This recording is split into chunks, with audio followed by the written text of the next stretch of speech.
എത്ര രക്ഷകർത്താക്കൾ പ്രാർത്ഥിക്കാറുണ്ട്, ദുആ ചെയ്യാറുണ്ട്. മക്കളെയും കുടുംബത്തെയും സന്മാർഗത്തിൽ നയിക്കാൻ വേണ്ടി ദുആ ചെയ്യാറുണ്ട്. മക്കൾക്ക് നല്ല ജോലി കിട്ടാൻ വേണ്ടി, നല്ല വിവാഹം കിട്ടാൻ വേണ്ടി, പ്രമോഷന് വേണ്ടി, അവരുടെ കച്ചവടത്തിൽ ഒരുപാട് ബിസിനസ്സിൽ ലാഭം കിട്ടാൻ വേണ്ടിയൊക്കെ പ്രാർത്ഥിക്കുന്ന രക്ഷകർത്താക്കളെ ഞാൻ കണ്ടിട്ടുണ്ട്.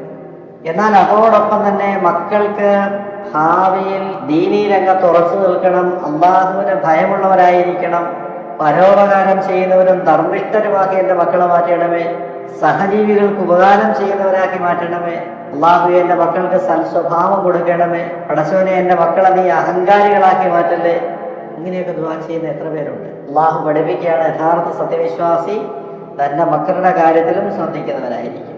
തൻ്റെ മക്കൾ, തൻ്റെ സന്താനങ്ങൾ, തൻ്റെ കുടുംബം തനിക്ക് ഏറ്റവും പ്രിയപ്പെട്ടതാണ്. അവർ ദുനിയാവിൽ മാത്രമല്ല ആഖിറത്തിലും വിജയിക്കുന്നവരായിരിക്കണമെന്ന് നിർബന്ധ ബുദ്ധി ഗ്രഹനാഥൻ ഉണ്ടായിരിക്കണമെന്നാണ് അല്ലാഹു സുബ്ഹാനഹു വ തആല ഈ ആയത്തിലൂടെ നമ്മെ പഠിപ്പിക്കുന്നത്.